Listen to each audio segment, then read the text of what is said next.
Hey guys, you are here live with MVI. As promised in about a week ago when I showed the our new smart media dongle, I would have a follow-up video, so that's what we're going to do today. So I can show you what all to expect with this thing. So I am in a 2016 GMC Sierra, but again, this will work with anything that has CarPlay, even if you've retrofitted the CarPlay back to like 2014. And then, yeah, pretty much that. And then on up, if you don't have the wireless CarPlay and you want some of that functionality, this also does Android Auto as well. Sorry, I'm an Apple guy. But wireless CarPlay and or Android Auto is possible with some media. So let's go for it. So go ahead and start the truck up.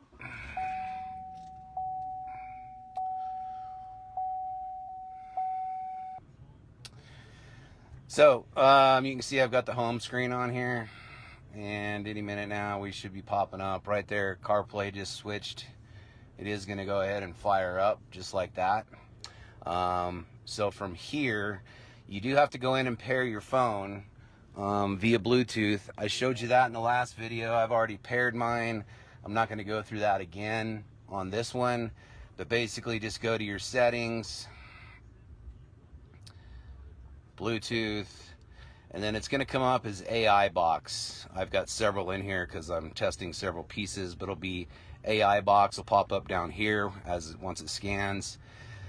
Simply connect to that and it's going to walk you right through it. It's going to give you a code. Just hit accept or pair, allow to download your contacts, and it'll just walk you right through it. There's nothing to it. So that part's pretty simple. It's going to be the same on Android Auto. As you can see, there is an Android Auto button here as well. So, and off the top, you can see I've got Netflix and YouTube, which we'll go ahead and show you here in a moment. But from here, you just simply hit CarPlay, and then this will be normal. It's going to have to connect. This can take, I have seen this take about 30 seconds, sometimes depending on where you're at. So expect that. It's not going to be immediate, but all you got to do is hit that CarPlay button, and then it'll just go ahead and do what it showed you and bring you on in here to CarPlay. So from here, we've got all our normal stuff like we normally do. So pretty simple. To go back to the actual interface of the dongle, just hit car. All right, now I'm back to Netflix. You do need to pair to Wi-Fi. I've already got this paired. So you can either use your phone's hotspot to pair, or I'm using a dedicated hotspot that I have. I think works a lot better. But simply go into Wi-Fi. It shows Wi-Fi off right now, which is strange because I had oh, I know why, because it's connected to CarPlay. So let's do this real quick. So it is connected to my my hotspot right here. Otherwise, you would just find your phone's hotspot or your dedicated hotspot, whatever, push it, punch in your password like you normally do, and rock and roll, okay? So you're not going to be able to do CarPlay and video at the same time. Obviously, you've only got one screen to watch stuff on anyway. So when you're using CarPlay, you can't go in and just do Netflix very easily. You can see it took me a little while to make that happen. So kind of got to decide what you want to use it for. You're definitely going to want to do that while in park if you want to switch back and forth. But now we can go here to Netflix, and I logged out, so I'm going to not really do that right now. Let's see here. I do want to show you.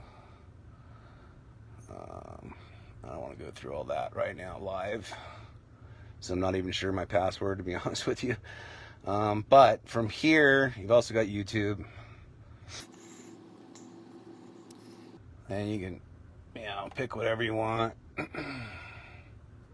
Okay, so I just hit it to go to full screen, and now we got apparently Fast and the Furious about to pop up and play. So This does work while going down the road. You don't need to be in park, just FYI. It's not recommended, obviously, if you're the driver, but for passenger use and entertainment on long trips, etc. Here you go. And then here's the cool part. If you go in here to all apps,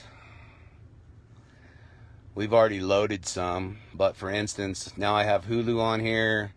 That's why I wasn't sure on the last video. If it doesn't really work from the Play Store, guys. To get the none of these stuff in here works on here, so you have to go here and then use the APK Pure app, which is on the vehicle, which I'll show you here in a second. But from here, if you got a Hulu account, you'll be able to log in just like that. I actually stopped mine, so I don't have one any longer. I should have. You can see we've got Disney Plus on here.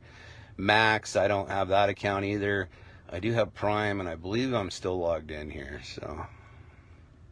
So you're not stuck with just the apps that come on it out of the box. You can go in and download other apps to use, guys. So if you've got YouTube TV, Fubu, anything like that, you can go ahead and download those on here and utilize them. So great little option.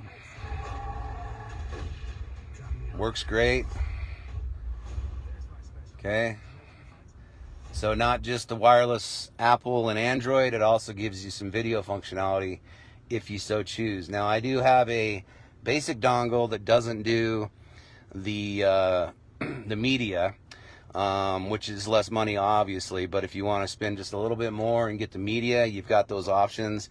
And then if you want to go even peppier, because you're only going to get so much out of this dongle, it's only got so much power, this will be our CarPlay Portal on the website, and this is lightning fast. I'm going to come back here in a day or two and give you a run through and a comparison of all three different devices, just so you can see what we got going on. But let's go back here to APK Pure. So this is where you would go to download apps, and it's going to make me watch a little advertisement. And then from here, obviously I don't like all the different apps and stuff it gives you, or the ads, sorry, but you can pick different stuff. I don't know why. I'm just gonna search for so for instance, you know, YouTube TV was just there. Let's do Fubu. And you can see we got it right here, Fubu. All we're going to do is install it. So again, the device only has so much room on it, so you're not going to be able to load this up with a whole ton of apps, guys. If you want to do that, you're going to have to go to our portal, which I just showed you a while ago. This, you're only going to be able to load so many apps. Otherwise, you're going to speed down the whole, or slow down the whole processing power of the device itself, and then you're not even going to be able to use it for the wireless CarPlay and Android Auto. So I would be careful about that. I'm going to go ahead and install, and it does give you a little progress bar. Almost there, and it said it's installing the APK right now. There it goes, installed. Asked me, do I want to install it? So as you can see, it pretty much walks you right through it, guys. Not really all that big of a deal. Now we can open it. I'm just going to go done. Well, I do want to see something here. So I'm going to go back to our home screen. It's not going to place it here. It is going to be under all apps. Not seeing it here yet, and I think this is why. So let's... actually, there it went ahead and popped it in right there, so it just took a second. So now I've got Fubu on here. So if you're a person that does Fubu, here you go. I know a lot of people do that for TV these days. We did want to come back and show you all this. If you want to go to the main, back to the main OEM screen, you can either do the car symbol or just simply hit radio or home. Okay, and now you're back to infotainment. And then you want to go back to do wireless CarPlay, go ahead and do that. Now, since I am paired to Wi-Fi, let's go ahead and test this real quick just so you can see it. So I'm going to do this, and I think what it did is go ahead and disconnect from my hotspot, and now I'm back to CarPlay. So that was pretty simple. It's going back to, if I wanted to do Netflix, I'm not sure that's going to be so easy now. Well, I'm wrong. Actually, that was pretty smooth. So once you actually get Wi-Fi turned on and you're all signed in, looks like that's actually a pretty smooth transition. So pretty cool stuff there. Now we're back to the home screen. So there you have it. I'm pretty impressed with this guy. It is a little cheaper unit than our Portal, but the Portal is much beefier, faster, and you can obviously load a whole lot more apps onto it for trips and whatnot. Obviously, you need Wi-Fi to make all that stuff work, so you're either going to have to use your phone's hotspot or a dedicated hotspot. I do not recommend your truck's Wi-Fi. It's usually not good for video streaming and whatnot. Just FYI, that's food for thought. So there you have it. As usual, any questions, give us a call. The best way to reach us is on the website, gm-navigation.com. Use the chat feature in the lower right hand corner, and that's really the best way to contact us, and we're pretty quick about following up with people. So hope you enjoyed it. Thanks for watching. Have a great day.